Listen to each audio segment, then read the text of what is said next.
అందరికీ నమస్తే. నేను మీ భార్గవి. వెల్కమ్ బ్యాక్ టు అమ్మ చేతి వెంట. ఈరోజు వీడియోలో ఒక టేస్టీ స్నాక్ రెసిపీని మీతో షేర్ చేయాలనుకుంటున్నాను. చల్ల పునుగులు అనమాట.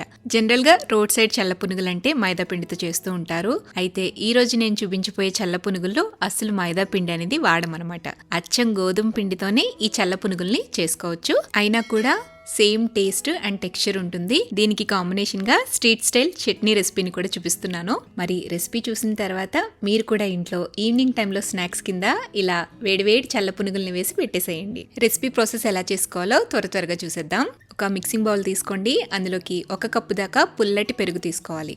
పుల్లటి పెరుగు లేకపోతే పెరుగులోకి కాస్త నిమ్మరసం కూడా పిండుకోవచ్చు.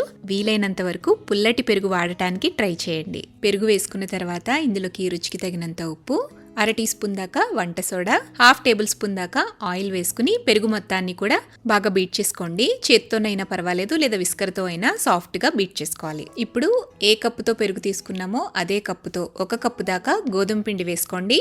ఇందులోనే 1 టీ స్పూన్ దాకా జీలకర్ర, 1 లేదా 2 పచ్చిమిరపకాయల్ని ఇలా సన్నగా తరిగి వేసేసుకోండి. ఇప్పుడు ఈ పిండి మొత్తాన్ని కూడా చేత్తో బాగా కలపాలన్నమాట. పైకి కిందికి కొడుతూ కలపాలి. నేను ఇందులోకి ఎక్స్ట్రా వాటర్ అయితే ఏమీ వేయట్లేదండి. ఈ పెరుగుతోనే పిండి కలిసిపోతుందన్నమాట. అవసరమైతే 1 లేదా 2 టేబుల్ స్పూన్ల దాకా వేడి నీళ్లు వేసుకుని కలుపుకోండి. చల్ల పునుగులు ఎప్పుడైనా మీకు టేస్ట్ రావాలి అంటే ఎక్కువ వాటర్ క్వాంటిటీ వేయకూడదు. అచ్చం పెరుగుతోనే కలుపుకోవాలి. సో పిండిని చూడండి, ఇలా తడుతూ కొడుతూ బాగా పైకి కిందికి కలుపుకోవాలన్నమాట. ఇలా కనీసం ఒక 5 నిమిషాలైనా పిండిని తడుతూ కలపండి. ఇలా కలుపుకున్న పిండి మీద మూత పెట్టేసి కనీసం 1 గంట అయినా నానబెట్టుకోవాలన్నమాట. మీరు ఒకవేళ నైట్ టైం పిండి కలుపుకుని ఉదయాన్నే చేసుకోవాలి అని అనుకుంటే కనుక పిండి కలిపేసుకున్న తర్వాత 1 గంట 2 గంటల పాటు బయట వదిలేసి పిండి కాస్త పులిసిన తర్వాత అప్పుడు ఫ్రిడ్జ్లో పెట్టుకోండి. ఆ పిండితో నెక్స్ట్ మార్నింగ్ చేసుకోవచ్చు. సో పిండి కలిపేసి మూత పెట్టి పక్కన పెట్టేస్తున్నాను. ఇప్పుడు చట్నీ ప్రిపరేషన్ కోసం స్టవ్ మీద కడాయిని పెట్టుకుని కడాయిలోకి 1 లేదా 2 టేబుల్ స్పూన్ల దాకా ఆయిల్ వేసుకోండి. నూనె వేడెక్కిన తర్వాత ఇందులోకి 1/2 కప్పు దాకా పల్లీలు వేసుకుని వేయించాలి. పల్లీలు కాస్త వేగిన తర్వాత ఇందులోకి 1 టేబుల్ స్పూన్ దాకా మినపగుళ్ళు, 1/2 టీ స్పూన్ దాకా జీలకర్ర కూడా వేసి వేయించండి. చిన్న మంట మీదే నిదానంగా వేయించండి. ఇవి కొంచెం వేగిన తర్వాత ఇందులోకి పచ్చడి కారానికి తగ్గట్టుగా పచ్చిమిర్చి వేసుకోవాలి. నేను ఇక్కడ 10 నుంచి 12 దాకా పచ్చిమిరపకాయల్ని ఇలా పెద్ద ముక్కలుగానే కట్ చేసి వేసేస్తున్నాను. ఈ పచ్చిమిర్చిని కూడా పల్లీలతో పాటుగా దోరగా వేయించేసేయండి. పచ్చిమిర్చి కొంచెం వేగిన తర్వాత పెద్ద టమాటా అయితే 1, చిన్నవైతే 2 టమాటాలని ఇలా పెద్ద ముక్కలుగానే కట్ చేసుకుని వేయించుకోండి. టమాటాలు మగ్గడం కోసం కాస్త మూత పెట్టుకుంటూ మగ్గించుకోండి. టమాటా లైట్గా మగ్గిన తర్వాత ఇందులోకి 5 లేదా 6 వెల్లుల్లిపాయల్ని పొట్టు తీసేసి వేసుకోండి. అలాగే చిన్న చింతపండు ముక్క వేసుకోండి. వీటితో పాటుగా ఒక 1/3 కప్పు దాకా కొత్తిమీర వేసుకోండి. అలాగే 1/2 కప్పు దాకా పుట్నాలు కూడా వేయండి. వీటిని వేసిన తర్వాత ఒకసారి బాగా కలిపేసి స్టవ్ ఆపేసేయండి.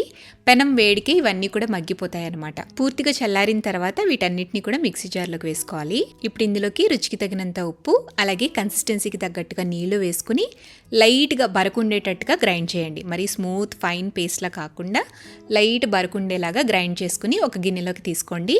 వాటర్ క్వాంటిటీని అడ్జస్ట్ చేసుకుని కన్సిస్టెన్సీని కరెక్ట్గా చేసుకోండి. ఇలా చట్నీని తయారు చేసుకున్న తర్వాత ఈ చట్నీకి తాలింపు పెట్టుకోవాలి. శనగపప్పు, మినపప్పు, ఆవాలు, జీలకర్ర, ఎండుమిర్చి, కరివేపాకు వేసి నూనెలో బాగా వేయించి దోరగా వేయించిన తాలింపుని చట్నీలోకి వేసి కలిపేసుకుంటే మన street style tasty chutney ready అయిపోతుందండి. ఈ రెసిపీ అమ్మ వాళ్ళ ఇంటి దగ్గర ఒక చిన్న టిఫిన్ సెంటర్ ఉంటుందన్నమాట. అక్కడ చేసే చట్నీ రెసిపీ ఇది. పునుగుల్లోకి ఇడ్లీ, దోశ, వడ, బజ్జీ ఇలా ఎందులోకైనా కూడా సూపర్గా ఉంటుంది. సో చట్నీ తయారు చేసేసుకున్నాం కదా, ఇప్పుడు మనం పునుగులు వేసుకుందాము. 1 లేదా 2 గంటల పాటు పిండిని నానబెట్టేస్తే పిండి కాస్త పులుస్తుందన్నమాట. అప్పుడు వెంటనే మనం పునుగులు వేసేసుకోవచ్చు. ఇలా పిండి కాస్త నానిన తర్వాత ఒక్కసారి పిండి మొత్తాన్ని కూడా కలుపుకోండి. ఇప్పుడు డీప్ ఫ్రైకి సరిపడా ఆయిల్ని పెట్టుకోండి. ఆయిల్ని బాగా హీట్ చేయండి.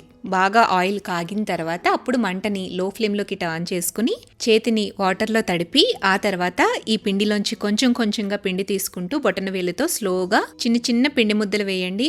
ఆయిల్లో వెంటనే ఇలా పైకి తేలుతాయి అన్నమాట. ఆయిల్ బాగా హీట్ అయితేనే పిండి వేసిన వెంటనే ఇలా పునుగులు పైకి తేలుతాయండి. కడాయికి పట్టే విధంగా పునుగులన్నిటిని కూడా వేసేసుకున్న తర్వాత మంటని మీడియం ఫ్లేమ్లోకి అడ్జస్ట్ చేసి గరిటెతో కలుపుతూ రౌండ్గా తిప్పుతూ పునుగులన్నిటిని కూడా వేయించుకోండి. ఇలా ఈవెన్గా వేగిన తర్వాత ఈ పునుగులన్నిటిని కూడా పక్కకి తీసేసుకుని మంట కాస్త పెంచి ఒక 2 నిమిషాల పాటు ఆయిల్ని హీట్ చేసి మంటని లో ఫ్లేమ్లోకి పెట్టి పునుగులన్నీ వేసిన తర్వాత మళ్ళీ మీడియం ఫ్లేమ్లోకి అడ్జస్ట్ చేసి పునుగుల్ని వేయించుకోండి. ఇలాగే మొత్తం పిండి అంతా అయ్యేంత వరకు పునుగుల కింద వేసేసుకోవచ్చు.